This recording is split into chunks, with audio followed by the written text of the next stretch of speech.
Daniel. ¿Cómo Daniel, estás? ¿cómo Buenas estás, Daniel? tardes. ¿Cómo andan? ¿Todo bien? Gracias por la llamada, por el espacio. Vamos arriba. Vamos Vamos ahí, arriba. vamos ahí. Che, bien, bien, un gustazo escucharte. Está bien que nos vimos ayer, nos vimos el viernes, nos vimos ayer. Pero bueno, ya te estábamos extrañando, Daniel. Bueno, queríamos un poco, Sí, sí. para iniciar un poco la conversación y poder comentarle a los oyentes, cómo fue cuál es tu profesión, cómo te dedicás, cómo hiciste este trabajo de investigación, así rápidamente o lo más rápido que puedas hacerlo, de manera tal de contextualizar. Dale, dale. Bueno, yo soy sociólogo en la licenciatura y después estuve haciendo la maestría también en sociología, así que sociólogo de pura cepa. Y bueno, en el último tiempo, los últimos 6 años más o menos, estoy investigando la cadena forestal, principalmente celulósica, pero no solo. En Uruguay también hay forestación para madera, para aserraderos, aunque el 70% de la madera que se produce es para las plantas de celulosa. Y bueno, en el último tiempo me he dedicado a poner el ojo crítico ahí. En Uruguay, bueno, es el principal bien de exportación si se consideran las zonas francas, entonces es una actividad como muy relevante en la opinión pública, no así en la vida cotidiana de la gente. Y bueno, en esa contradicción también intentando hacer un análisis crítico desde la ecología política, que es esta perspectiva que mira, que observa, que analiza, que comprende la realidad, primero que nada desde las personas en los territorios, desde cómo viven su cotidianidad, pero sobre todo su relación con la trama de la vida que nos mantiene vivos, ¿no? Con esas relaciones y flujos de energía y de materia que nos mantienen vivos, sea el agua que tomamos, la comida que comemos o no sé, con qué calentamos nuestro hogar.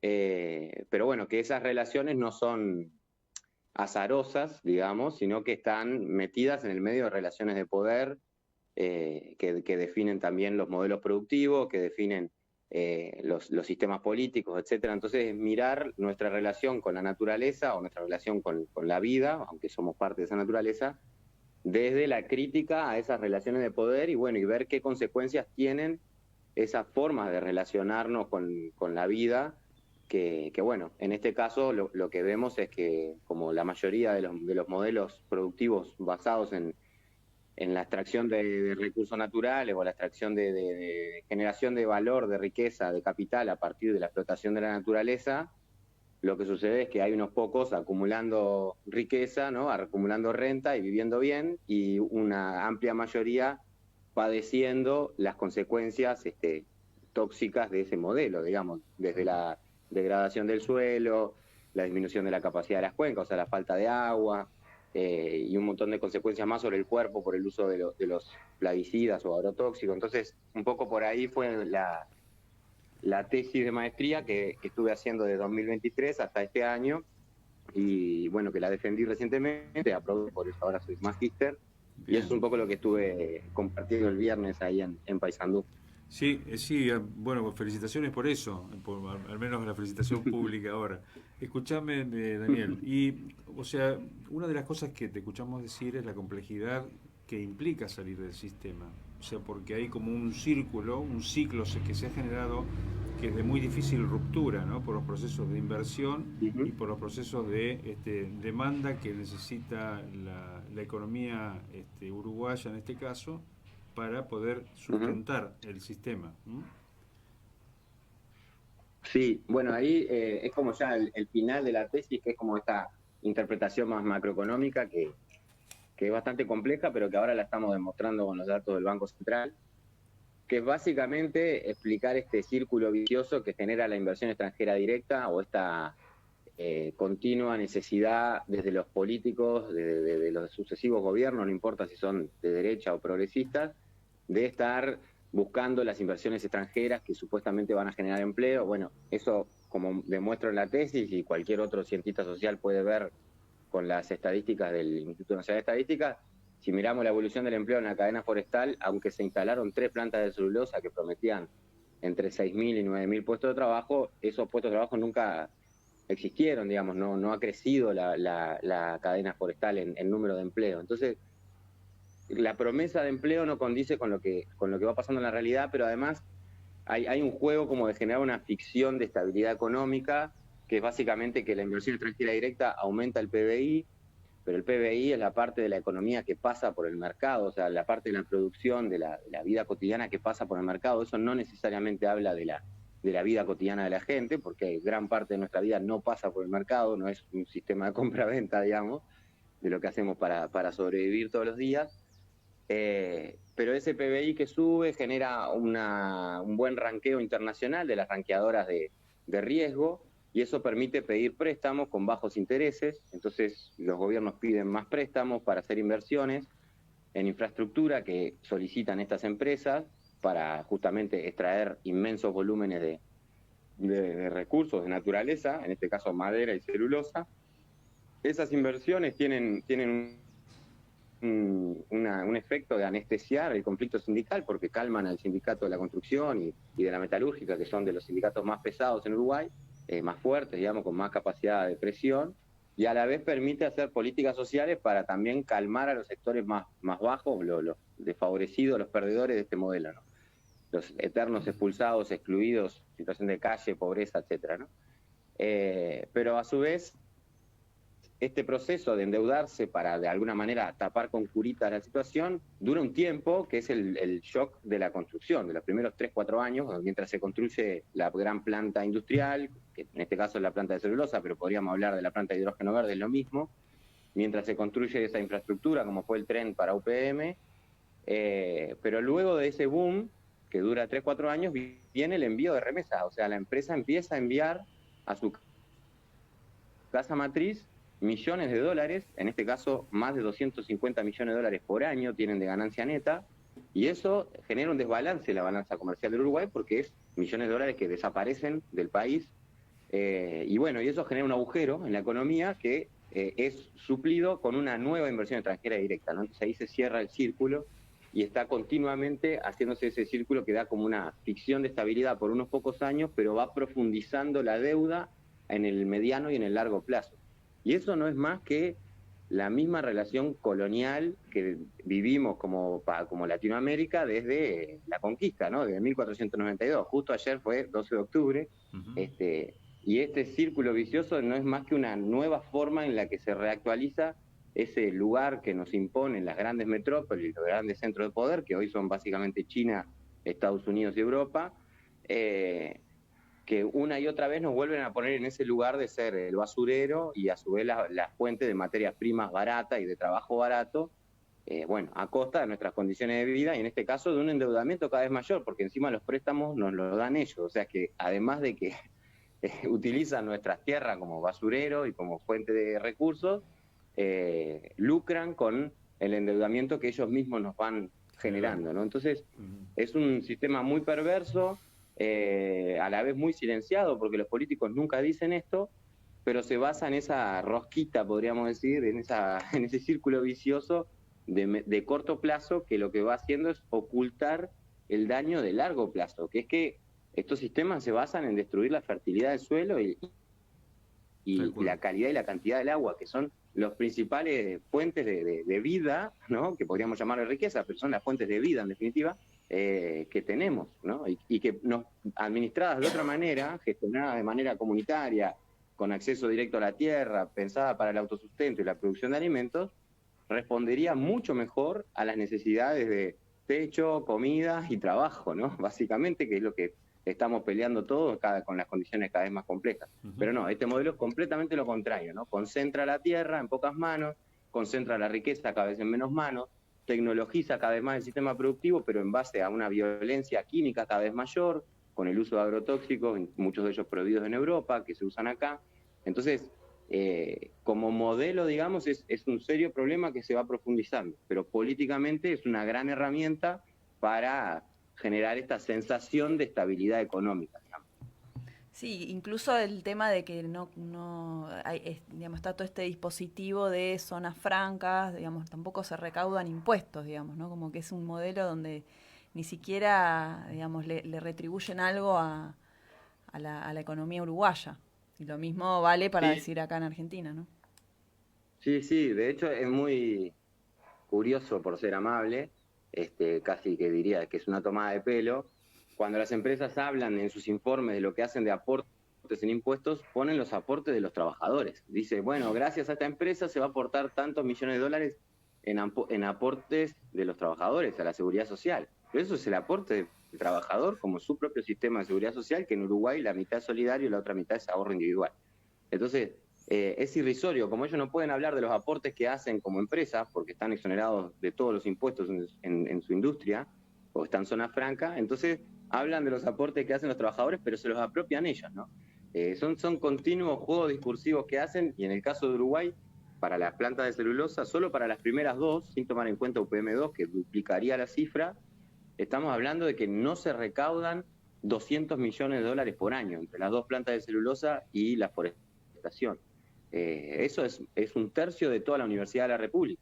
Ahora se está discutiendo en este momento el presupuesto de Uruguay del próximo quinquenio, de este quinquenio que estamos ahora, con un gobierno progresista y el ministro de Economía y el subsecretario de Presidencia, que era el anterior rector de la universidad, dicen que no hay plata para aumentar el presupuesto de la universidad cuando cada vez tenemos más matrícula, por suerte, porque acceden más estudiantes. Sin embargo, no aumenta el presupuesto en la misma proporción de esos estudiantes que aumentan. Y bueno, estamos decidiendo promover a este modelo productivo con todos estos problemas que comentaba antes, en vez de favorecer el acceso a oportunidades, a pensamiento crítico, a una universidad comprometida con la población, que necesitaría presupuesto, básicamente, no es mucho más que eso. Sin duda, y también la generación del conocimiento para buscar actividades mucho más rentables, ¿no? Por lo menos que sea beneficioso para el pueblo uruguayo, en definitiva. Pero es un desafío que tenemos en todos Sudamérica, me parece, Daniel, ¿no? Es un problema es un esquema que se ha instalado y se va fortaleciendo con el correr del tiempo en función a los procesos de endeudamiento. Ahora, eso en materia económica es lo que venimos describiendo, lo que venís describiendo hasta ahora. ¿Qué pasa en el territorio en sí? ¿Qué pasa se observa, se hace evidente la degradación del territorio? ¿Qué pasa con los cuerpos que interactúan? Si es que hay cuerpos todavía o hay un proceso de expulsión de los lugareños de cada uno de esos territorios que utilizan las forestaciones. Buenísimo. Sí, a nivel territorial son como varios los efectos, ¿no? Y está bueno tenerlo en cuenta porque en Entre Ríos y en Corrientes la expansión de la forestación de eucaliptus está siendo muy fuerte, o sea, y el proceso es prácticamente el mismo. Lo que nosotros comprobamos a partir de la tesis con datos públicos y que contrastables científicamente es que a medida que se expande la forestación, va expulsando la población de las zonas rurales dispersas, la va concentrando en centros urbanos. Eso lo que hace es profundizar ese proceso que es histórico, pero que no es natural, ni obvio, ni necesario, sino que es un proceso de expulsión de la gente del acceso directo a la tierra y a la vida de la tierra, ¿no? Entonces, eso lo vemos tanto en las estadísticas del censo de población, como también en el cierre de las escuelas rurales y su relación con la expansión de la forestación. También lo escuchamos en los relatos de las personas directamente de los territorios, pero también se ven otros efectos, o sea, los pequeños productores ven cada vez más difícil mantener su producción ganadera principalmente, porque se ven rodeados de esta forma de producir que les genera un conjunto de afectaciones negativas, ¿no? Porque los deja sin agua, porque hace aparecer muchas más plagas, digamos, chancho jabalí, zorros, cotorras, caranchos, garrapatas, también hay un hongo que es tóxico para las vacas, que se reproduce con los eucaliptos. Entonces es como que continuamente el entorno les está afectando su producción, además los deja sin vecinos, entonces eso encarece también el sistema productivo ganadero de pequeña producción familiar, digamos, que se basa en lazos de solidaridad y de ayuda mutua. Entonces cuando no hay vecinos, no hay ayuda mutua, eso encarece mucho la producción. También hay problemas con el polvo que levantan los camiones, que se queda en la pastura y después le lima la dentadura a los animales, entonces los animales viven mucho menos años. Todo un conjunto de microtransformaciones ambientales que van teniendo efectos económicos en este acorralamiento y esta asfixia que a la larga va produciendo la expulsión de los pequeños productores, ¿no? Y entonces se expande la forestación sobre nuevas tierras. Eso, como proceso de mediano plazo en los últimos 35 años, hace que la forestación sea el modelo más concentrador de tierra. UPM y Montes del Plata, UPM es finlandesa, Montes del Plata es una asociación entre Arauco, la chilena que también está en Misiones, Argentina, y la sueco-finlandesa Stora Enso, ¿no? Esas dos empresas son las principales latifundistas de Uruguay en este momento. No hay empresa que tenga más control de tierra.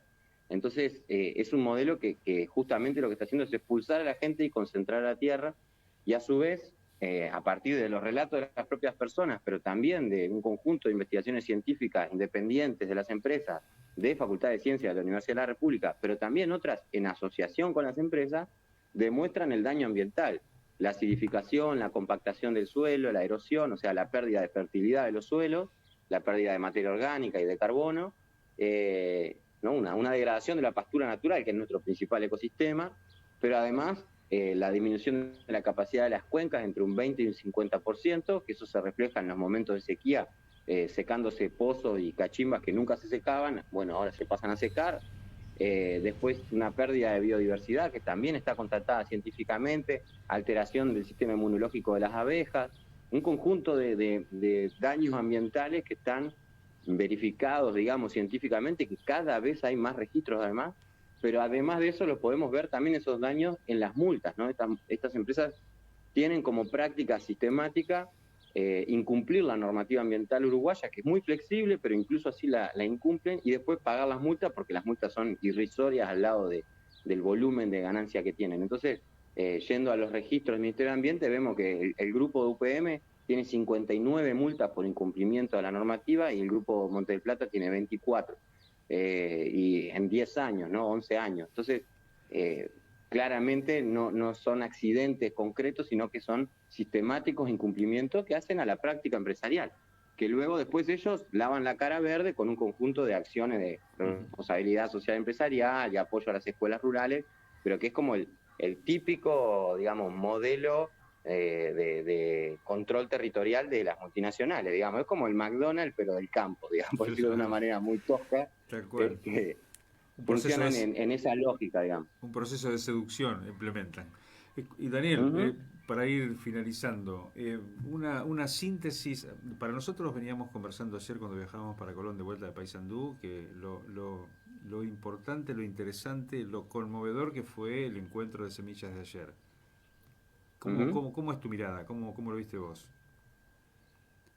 Y bueno, en los últimos 20 años, por suerte, o más que por suerte, por un intenso y sistemático trabajo de defensa de la vida, hay un conjunto de redes en Uruguay que están defendiendo la agroecología como una alternativa para habitar los territorios, para vivir con dignidad y con paz en los territorios y compartir la vida y compartirla incluso con los no humanos, con el resto de la naturaleza, ¿no? Vivir de una manera que esté enlazada a los ritmos y a las formas de la naturaleza.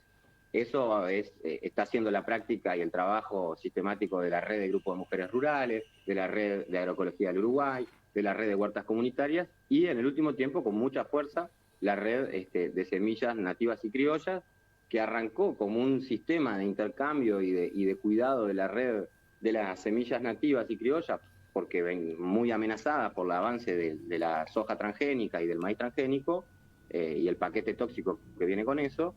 Justo ahora en Argentina están en la discusión de la distancia de los pueblos del uso de agrotóxicos, o sea que tienen esta discusión muy vigente. Pero bueno, esa red que comienza así, después se va transformando en una red muy potente que articula pequeñísimos productores de todo el país, gente muy arraigada al territorio, de perfiles muy distintos, ¿no? Como campesinos, veteranos, históricos, con neorurales, con gente un poco más hippie, con gente un poco más académica, ¿no? Una mezcolanza de perfiles muy interesante, que son quienes hoy vienen disputando con más fuerza la idea de volver a la tierra, de acceder a la tierra desde el Instituto de Colonización, pero también de otras formas, ocupando, comprando en colectivo, compartiendo la tierra, ¿no? Y volviendo a habitar, a construir con materiales que salen de la naturaleza y que se van a descomponer allí, ¿no? La bioconstrucción. Entonces, es una red que al día de hoy tiene como, junto con las otras tres, este empuje de una alternativa en concreto hoy.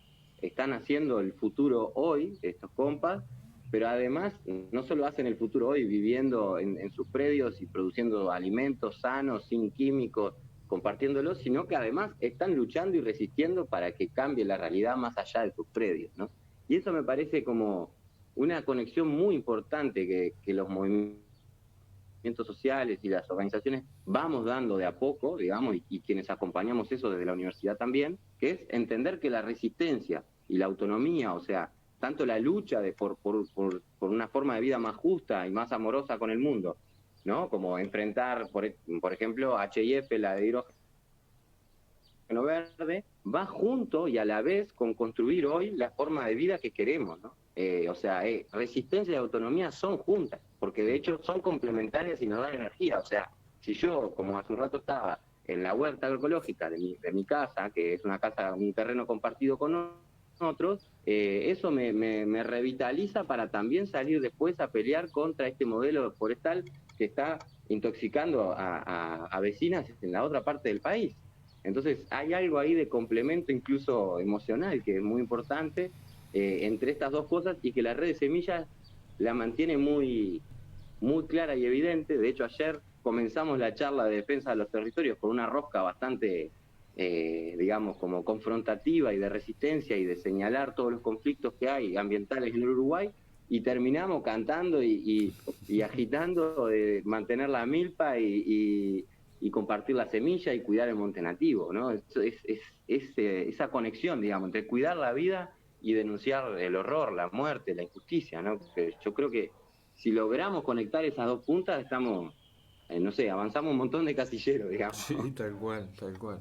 Bueno, Daniel, muy agradecido por este contacto, por habernos conocido, realmente un aporte tuyo muy importante para el proceso que se está desarrollando. Creo que esto va a ir trascendiendo fronteras, como se suele decir. Quiero contarle a los oyentes que mientras Daniel presentaba su tesis en la universidad, en la sede de la Universidad de la República en Paysandú, en el público había no sé si era un ex gerente, trabajador o qué, de UPM, que se presentó así como a escuchar, ¿no? Lo que él decía, y en varias oportunidades intentando como de interrumpir y cuestionar la presentación, y bueno, el compañero fue muy serio desde los datos, contestándole cada una de las cosas hasta que finalmente no hizo más preguntas, ¿no? Se autosilenció. Se autosilenció. Digo, Después, como también estas cuestiones se expresan en esas también tensiones, ¿no? Como que no es, claro, son conflictos reales, ¿no? Y aparecen hasta en una presentación en una facultad, ¿no? Sí, sí. Así que felicitarte, Daniel. Muy, muy buen trabajo y muy buena tu manejo de la palabra también. Bueno, gracias. La verdad que sí, por momentos se siente, digamos, la presión de las empresas en nosotros y sobre todo en los medios de comunicación. Es bastante normal que las empresas llamen a amenazar con sacar el sponsoreo o con denunciar a los medios de prensa después de que vamos nosotros con datos concretos de los territorios y con datos estadísticos que son contrastables.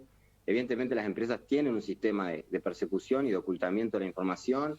Sabemos que incluso presionan a técnicos de los gobiernos que construyen datos que muestran el destrozo que están haciendo, y ellos sistemáticamente hacen lobby para ocultarlo, y eso lo digo con total propiedad porque de hecho hasta están los expedientes. Se ve, por ejemplo, como Montes del Plata no quiere analizar la presencia e insistentemente el Ministerio de Ambiente le solicita que lo haga y la empresa no lo hace, y eso está en los expedientes. ¿La presencia de qué, Daniel? Justo se cortó. De glifosato, el herbicida glifosato, que es el más usado por las forestales, y el fipronil, que es el hormiguicida, digamos, el veneno para hormiga, que está prohibido en Europa, pero lo usan en Uruguay, y la empresa no quiere analizar la presencia de residuos de esos químicos en el agua. Y el Ministerio de Ambiente sistemáticamente le pide que en sus monitoreos lo tome, y la empresa directamente dice que no es parte del acuerdo que hicieron con la gremial, o sea, no es parte de las reuniones de lobby que ellos hicieron. Y eso está en los expedientes, yo no estoy diciendo nada confidencial, digamos, está escrito en los expedientes. De hecho, está en los anexos de mi tesis, con el número de expediente y el número de página. Entonces, sí, es una práctica sistemática de ellos, pero la verdad es que los territorios ya no se comen la promesa, los territorios están viendo las consecuencias negativas de esto, y la forestal está ya no en la cresta de la ola, sino que yo creo o siento o presiento que están en un momento ya de decaimiento de su negocio, que se basa en destruir los territorios, ya están de vuelta, digamos, y ese cascarón de mentiras y de ocultamientos se está rompiendo de a poco, y por suerte nos vamos despertando y nos vamos movilizando. Entonces, agradezco mucho el trabajo que están haciendo ustedes también, de difundir, de acercarse, de apoyar. Todo este negocio de la forestal está conectado directamente con el hidrógeno verde y con toda la lucha que vienen dando ustedes para que la planta no se instale ahí en frente a Colón, así que nada, un abrazo grande y toda la energía para eso también. Dale, no queda más que agradecerte, Daniel, y ya nos seguiremos encontrando en cualquier vueltita de la vida. Seguro, seguro, seguro, los espero por acá. Dale. Bueno, un fuerte abrazo. Que andes bien. Un abrazo. Vamos arriba, un abrazo. Chau, chau. Gracias. Hablamos con Daniel Pena, sociólogo del Uruguay. Bueno, Colega, tu colega. colega, sí. Bien, bien ahí. Así es. Y así muy, es. muy comprometido, ¿no? Comprometido Eso es, y muy buen trabajo, un realmente. joven, riquísimo. con mucha voluntad, mucha fuerza de trabajo, Ujú, ¿no? ujú. Interesante.